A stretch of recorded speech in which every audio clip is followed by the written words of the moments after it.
জীবনে একটা বড় ভুল ছিল, সেটি হচ্ছে শ্রী শ্রী লোকনাথ ব্রহ্মচারীর উপর একটি ডকুমেন্টারি, যেটি ছিল এই উপমহাদেশের প্রথম লোকনাথ ব্রহ্মচারীর উপরে বানানো ডকুমেন্টারি। আমার জন্ম 1961 সালে গ্রাম সোনারগাঁ, তৎকালীন পূর্ব পাকিস্তানে, জেলা ঢাকা। কিন্তু আমার স্কুল কলেজ ছিল নারায়ণগঞ্জ, ইউনিভার্সিটি ছিল ঢাকা। আমি ঢাকা ইউনিভার্সিটি থেকে গ্র্যাজুয়েশন কমপ্লিট করে মা সরস্বতীর সাথে সম্পর্ক শিখি। আমার শৈশব কেটেছে লোকনাথ লীলাভূমি বারোদিতে। বারোদি আমার মাসির বাড়ি। ছোটোবেলা সারাক্ষণই মাসির বাড়িতে পড়ে থাকতাম, লোকনাথ ব্রহ্মচারী আশ্রমে সারাক্ষণই। 1971 সালে বাংলাদেশের স্বাধীনতা সংগ্রামের সময় আমরা বারোদি গিয়ে থাকি। 1971 থেকে 72 পর্যন্ত আমরা বারোদিতে থাকি। তারপর 73-এ আমরা সোনারগাঁয়ে পানাম চলে আসি কাজে। 1973 সালে জুনের মাঝামাঝি সময় আমি বই খাতা নিয়ে স্কুলে যাচ্ছি। হঠাৎই স্কুলের কাছাকাছি পৌঁছানো মাত্র কয়েকজন সহপাঠী বলল যে বদ্যর বাজার মেঘনা ঘাটে নাকি সিনেমার শুটিং হচ্ছে। সে কি কথা, শোনা মাত্রই দৌড়তে শুরু করলাম, কারণ আমি ছোটোবেলা থেকেই সিনেমার খুব ভক্ত, বেশ সিনেমা দেখি ওই বয়সে। অতএব সেই সিনেমার শুটিং বলে কথা, দৌড়তে গিয়ে বদ্যর বাজার মেঘনা ঘাটে পৌঁছলাম। গিয়ে দেখলাম বিশাল ভিড়, লোকজন ঘিরে ধরে শুটিং দেখছে। আমি বাইক পিছন থেকে কিছু দেখতে পাচ্ছি, তাই ওই ফাঁক ফোকর দিয়ে কোনো রকমে সামনে চলে দেখলাম একজন গলায় ফটোমিটার নিয়ে বিভিন্ন জায়গায় লাইট চেক করছে, একজন ক্যামেরার লেন্স লাগাচ্ছে, একজন খাতা নিয়ে শিল্পীদের বোঝাচ্ছে, একজন খাতা নিয়ে সাদা পাজামা পাঞ্জাবি পরা একজন ভদ্রলোকের সাথে, আবার এদের জন্য পুলিশ পাহারাও রয়েছে। ওখানে উপস্থিত শিল্পীদের মধ্যে আমি অনেকেই চিনতাম। তাদের মধ্যে ছিল কবরী, রুজি শ্যামাল, আনোয়ার হোসেন আর প্রবীর মিত্র। এই কজনকেই আমি চিনতাম। কিন্তু আমার বেশি আগ্রহটা ছিল দুজন লোককে। এরা কার? সে দুজন লোক পাশাপাশি চেয়ারে বসা, দুজনের পরেই ধবধবে সাদা পাজামা পাঞ্জাবি। একজনে অবিন্যস্ত চুল, একগাল দাড়ি, হাইট 6 ফুটের উপরে হবে, পাতলা সিপসি। ওনার সাথেই খাতা নিয়ে লোকগুলো বারবার যাচ্ছিল।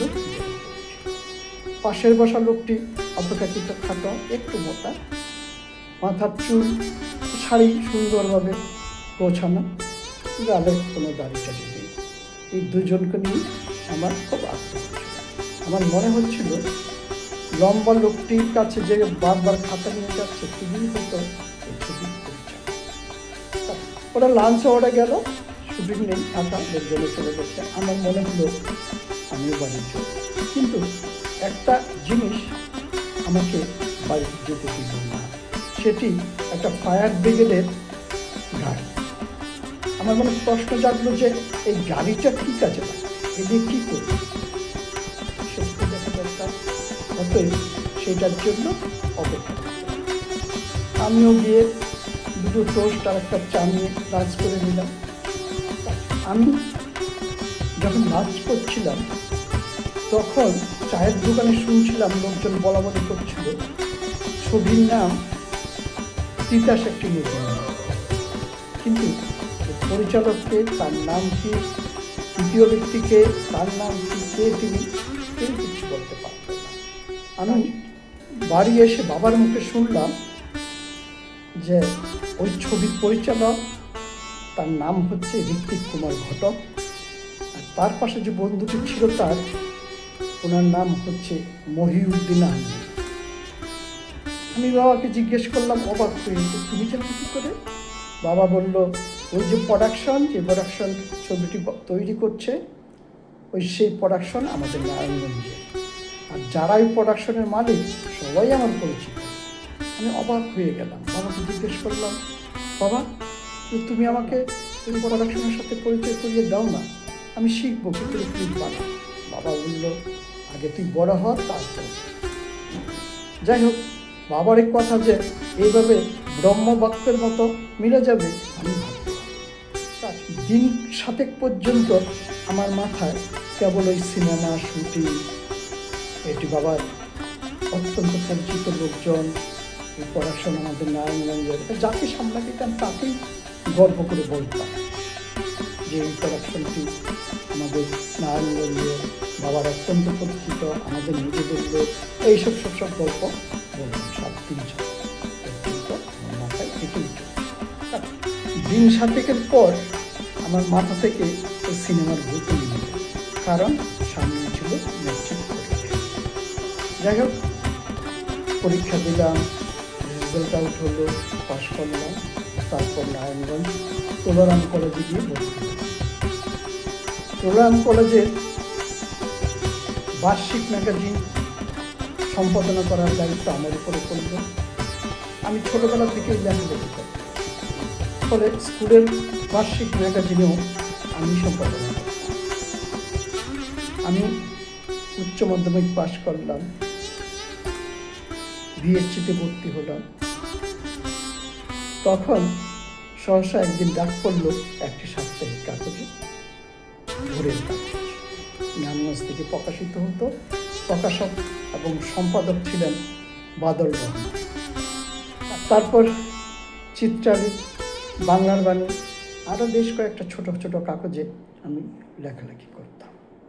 বেশ ভালোই লিখতাম, প্রশংসাও পেতাম।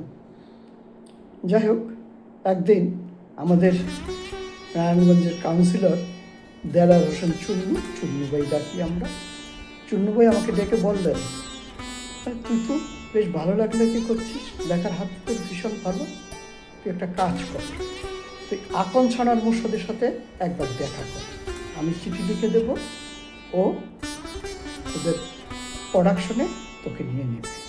ঠিক আছে, আমি রাজি হলাম। পরের দিন আমার ছোট ভাই চুনু ভাইয়ের কাছ থেকে একটা চিঠি এনে দেব, আমি সেটাকে নিয়ে তার পরের দিন সানোয়ার ভাইয়ের অফিসের উদ্দেশ্যে রওনা। অফিসটা ছিল ঢাকার দিলকুশায় শাওন সাগর প্রাইভেট লিমিটেড। আমি ভিতরে যাই, দোতলায় পুরো অফিস। আমি দোতলায় ঢুকেই আমার চোখ বড় হয়ে যায়। ডিসপ্লে বোর্ডে দেখি সেই তিতাস একটি ছবির নামে বেশ কিছু স্টিল ছবি লাগানো আছে। আমি তাকিয়ে ভাবি, এরাই তাহলে ওই ছবির প্রোডাকশনার, এদের প্রোডাকশনের ছবি ওটা। এখানে আবার আমি এলাম, কি অবাক। আমি সানোয়ার ভাইয়ের সাথে চিঠি নিয়ে দেখা করি। সানোয়ার ভাই একটি ছেলেকে দিয়ে আমাকে তাদের পুরনো অফিসে পাঠান, সেটি হচ্ছে পুরনো পথ। আমি অফিসে গিয়ে আরও অবাক হই, কারণ আমাকে যার কাছে পাঠানো হয়েছে তিনিই সেই মহিউদ্দিন আহমেদ, যিনি ঋত্বিক ঘটকের বন্ধু ছিলেন। সেটি তিতাস একটি নদীর নাম ছবির শুটিংয়ে ঋত্বিক ঘটকের পাশে বসেছিলেন। তখনই বাবার কথাটা মনে পড়ল, বাবা বলেছিল, হ্যাঁ তুই বড় হ, করে সেই ব্রহ্মবাক্যের লোকেরা, অর্থাৎ ইন্ডাস্ট্রির লোকেরা মহিউদ্দিন আহমেদকে স্যার বলে জানে, আমিও স্যার বলতে লাগি। স্যারের কাছে আমি স্ক্রিপ্টের প্রশিক্ষণ নিতে শুরু করলাম, কারণ বাংলাদেশে তখন স্ক্রিপ্টের ভীষণ অভাব চলছে। তখন হাতে যে স্ক্রিপ্টটি ছিল সেটির নাম ছিল আশীর্বাদ, যে ছবিতে অঞ্জু ঘোষের আবির্ভাব। এর মধ্যে বিএফডিসি একটি স্ক্রিপ্ট কম্পিটিশনের আয়োজন করলেন সারা দেশে। আমিও তাতে অংশ নিলাম। রেজাল্ট বেরোলো। তারা 10,300 স্ক্রিপ্টের মধ্যে 10টা স্ক্রিপ্ট সিলেক্ট করেছে। সেই 10টা স্ক্রিপ্টের মধ্যে আমি 3 নম্বরে এসেছি। তখন বাংলাদেশে কমার্শিয়াল ফিল্মের স্ক্রিপ্টের ভীষণ অভাব চলছে। যে কোনো ছবি মোটামুটি মার্কেট পেত, সে কোনো ছবির ম্যাক্সিমামগুলোই লিখতেন দেলোয়ার জাহান ঝন্টু।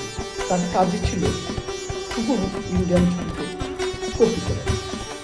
যাই হোক, বাংলাদেশের শর্টকাট স্ক্রিপ্টের সেই কম্পিটিশনে আমি তৃতীয় স্থান পাই। এটি ছিল আমার জীবনের প্রথম কোনো জাতীয় স্তরের। তখন আমার বয়স ছিল এবং আমি বাংলাদেশের একমাত্র ছেলে যে কোনো বিভাগে অত অল্প বয়সে জাতীয় স্তরের পুরস্কার লাভ করেছে। কিছুদিন পর সানোয়ার ভাই আমাকে বললেন, তুই একটা কাজ করিস, স্ক্রিপ্টের পাশাপাশি তুই জলিলের ইউনিটে ঢুকে যা।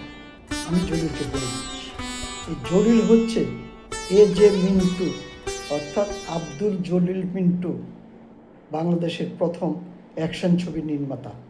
যেমন মিন্টু আমার নাম, সত্য মিথ্যা, এইসব সফল ব্যবসায়িক ছবির পরিচালক হচ্ছে A.J. মিন্টু। আমি সানোয়ার ভাইয়ের কথা মতো আমি জলিল ভাইয়ের ইউনিটে ঢুকতে চাই অ্যাসিস্ট্যান্ট হিসাবে। আমার এক ঘনিষ্ঠ ব্যক্তি ছিল, ওনাকে আমি দাদা দাদা বলে সম্বোধন করতাম। উনিও আমাকে আমার নামের সাথে দাদা বলে সম্বোধন করতেন। তিনি একজন ডাক্তার, তার নাম হচ্ছে ডক্টর নিশি রঞ্জন সাহা। তিনি নারায়ণগঞ্জ হসপিটালের আরপি হিসেবে নিযুক্ত ছিলেন। তার সাথে অনেক লোকের পরিচিতি ছিল। প্রতিদিন সন্ধ্যা তার চেম্বারে আড্ডা দিতাম। আমি প্রতিদিন সন্ধ্যায় সেই নিশিদার চেম্বারে আড্ডা দিতাম 1-2 ঘন্টা। তিনি আমাকে বললেন যে লোকনাথ ঢাকা মিশনের সাথে তার ভীষণ ঘনিষ্ঠতা আছে, তিনি তাদের সাথে কথা বলতে পারেন যদি আমি লোকনাথ ব্রহ্মচারীর জীবনী নিয়ে একটি ছবি তাও। শুনে আমার মনে হলো প্রশ্নটা খারাপ ভেবে দিতে পারে। যাই হোক, আমি নিজেদের প্রস্তাবটা নিয়ে নিলাম। পরের দিন সকালে চা কথা দুজনে মিলে ঢাকা চলে। ঢাকার ওয়ারি এলাকায় হাটখোলা নামক জায়গায় সেই লোকনাথ মিশনের অফিস, আমি নিষেধে গেলাম। তখন লোকনাথ মিশনের সভাপতি ছিলেন অনিল মুখার্জি। অফিসটা ছিল শক্তি ঔষধালয়ের অফিস। কারণ মথুরবাবু যখন মারা যান তখন 25% লোকনাথ ব্রহ্মচারীর নামে শক্তি ঔষধালয়ের অংশ দিয়ে যান। এই যে 25% লোকনাথ ব্রহ্মচারীর নামে দেয়া আছে, সেটি আদতে লোকনাথ ব্রহ্মচারীর কোনো কাজই নেই। অনিল মুখার্জি সাধারণ লোক, সাদাসিধে লোক। তিনি বর্তমানে শক্তি ঔষধালয়ের ম্যানেজার, কিন্তু তার যে আশপাশের সাঙ্গপাঙ্গরা ছিল তাদের মধ্যে বিশাল ভাবনা ছিল। শক্তি ঔষধালয়ের 25% চাকরি খেতে বিশাল, কিন্তু কোনো টাকা ঘটনাটি 1990 সালের ঘটনাটি 1990 সালের প্রথম দিকের ঘটনা। তখন ট্রাস্টি বোর্ডের সভাপতি ছিলেন অনিল মুখার্জি, কিন্তু শক্তি ঔষধালয়ের অর্ধেক অংশ তখন বিক্রি করে কিনে নিয়েছেন একজন তখনকার বাংলাদেশি। তো সে অফিসে অনিল মুখার্জিও বসেন, তিনি ছিলেন ম্যানেজার। আরেকজন বসেন যিনি মন্ত্রীর পক্ষে, তার নামটা যাই হোক, আমি আর নিশিদা অনিল মুখার্জির অফিসে গেলাম। তিনি অফিসেই ছিলেন। দেখে নিশিদাকে তিনি হাত জোর করে প্রণাম করলেন। নিশিদা চেয়ারে বসলো, আমাকেই বসতে বললো, আমিও বসলাম। এবার নিশিদা আমাকে অনিল মুখার্জির সাথে পরিচয় করিয়ে দিলেন। তিনি আমাকেও হাত জোর করে প্রণাম জানালেন। ভীষণ ভদ্রলোক, অমায়িক লোক, তখনই বোঝা গেল। তারপর আমাদের জন্য এলো মিষ্টি দিয়ে আপ্যায়ন শুরু করলো। তারপর তিনি নিজেই আমাদের নিয়ে গিয়ে ফ্যাক্টরির বিভিন্ন ঘর, বিভিন্ন মেশিন, কীভাবে কোন ওষুধ তৈরি হচ্ছে সব। তারপর নিশিদা নিজেই উত্থাপন করলেন আমাদের আগমনের উদ্দেশ্য। তিনি শুনলেন, তারপর বললেন, এটা ঠিক আছে, চলুন আগে দুপুরের আহারটা সেরে। আমার খুব ইচ্ছা ছিল না, আমার দুপুরের আহারের ব্যাপারটা মোটেই ইচ্ছা ছিল না। নিশিদা আমার একটা হাতের আঙুল টিপে দিয়ে বোঝালেন টাইমটার দরকার হচ্ছে, ব্যাপারটা একবারে মিটিয়ে। আমি ব্যাপারটা বুঝতে পারলাম, আমি চুপ করে। দুপুরের আহার হলো। আহার হওয়ার পর নিশিদা আমাদের সিনেমার ব্যাপারটা আবার তো তখন তিনি আমাদের আশ্বাস দিলেন, বললেন, আপনারা শুরু করুন, তো আছি, যথাসাধ্য আমি চেষ্টা করি। বুঝলাম আমি কথা মতো শুটিং কল করলাম। তারিখটা ছিল 1900, সালটা ছিল 1990। স্থানটা বারদি আশ্রম। 1990 সালটা ছিল লোকনাথ ব্রহ্মচারীর 129তম দিবস, অর্থাৎ 1900 জ্যৈষ্ঠ 1990 100 বছর পূর্বে তিনি দেহ ত্যাগ করেছেন। সেই উপলক্ষে প্রচুর ভিড় ছিল আশ্রমে, চলাফেরার মতো জায়গা ছিল না। আমরা সেদিন শুটিং আমরা লোকনাথ মন্দিরের চারিপাশ শুট করলাম। তারপর মেলায় এলাম। মেলায় এসে বিভিন্ন দোকান, পোশাক, ঝুলনা, যা যা পারলাম শুট করে মোটামুটি দিয়ে দিলাম। কিন্তু এর মধ্যে ঘটে গেল একটা দুর্ঘটনা। আমরা তো মন্দিরের সব শুট করলাম, মেলারও শুট করলাম। তারপর আমাদের ডিওপি বা ক্যামেরাম্যান অজ্ঞান হয়ে পড়ে। তারপর আর শুটিং বন্ধ, শুটিং করা হলো না। তাকে নিয়ে ব্যস্ত। তখনই বুঝলাম যে এই ছবি আমাকে অনেক ভালো। শুটিংয়ের পর আমি নেগেটিভ নিয়ে ল্যাবে দিয়ে এলাম ডেভেলপ করার জন্য, এবং একটি আর্ট প্রিন্ট বের করার জন্য বলে দিলাম। সেদিন বারদি আশ্রমে যে শুটিংগুলো করলাম, সেগুলি ছবি শুটিং ছিল না। সেটি ছিল ছবির প্র্যাকটিস দেওয়ার জন্য চিকিৎসা। এগুলি এডিটিং করার সময় ভীষণ দরকার। আর মূল ছবি শুটিং করতে গেলে ছবি যাকে নিয়ে করা তার জীবনী ভালো করে জানতে হবে। তারপর সেটিকে স্ক্রিপ্ট করে ডায়লগ দিতে হবে, শর্ট ডিভিশন করতে হবে। তারপর শুটিংয়ে এবার লোকনাথ ব্রহ্মচারীর জীবনী দরকার। তার জন্য লোকনাথ ব্রহ্মচারীর উপরে লেখা বইয়ের দরকার। আমার কাছে লোকনাথ ব্রহ্মচারীকে নিয়ে তেমন কোনো বই বা তথ্য ছিল না। একটা ছোট্ট চটির মতো ছিল, 15-20 পাতা। সেটি লিখেছিলেন বারদিরই এক ডাক্তার আশুতোষ বণিক। ওনার সাথে আমার ছোটবেলায় একটু মোটামুটি ভালোই সম্পর্ক ছিল। আমার বয়স তখন 9 কি 10। আমরা যখনই বারদি বেড়াতে যেতাম, তখন কোনো অসুখ বিসুখ হলে মা এই ডাক্তারবাবুর কাছে নিয়ে যেত। অতএব ওনার সাথে আমার মোটামুটি আলাপ ছিল। তখনই ওনার কাছে গিয়ে ওই লোকনাথ ব্রহ্মচারী সম্পর্কে জানতে চাইতাম। তিনি বলতেন তারপর লোকনাথ ব্রহ্মচারী জীবিত অবস্থায় ওনার সাথে কথা হয়েছে। ডাক্তারবাবুর বয়স তখন 15 বছর। লোকনাথ ব্রহ্মচারী তখন জীবিত। অতএব লোকনাথ ব্রহ্মচারী আশুতোষ বণিককে অনেক কিছুই করে গেছে, যেটি আশুতোষ বণিক নোট করে দিতে গেছে।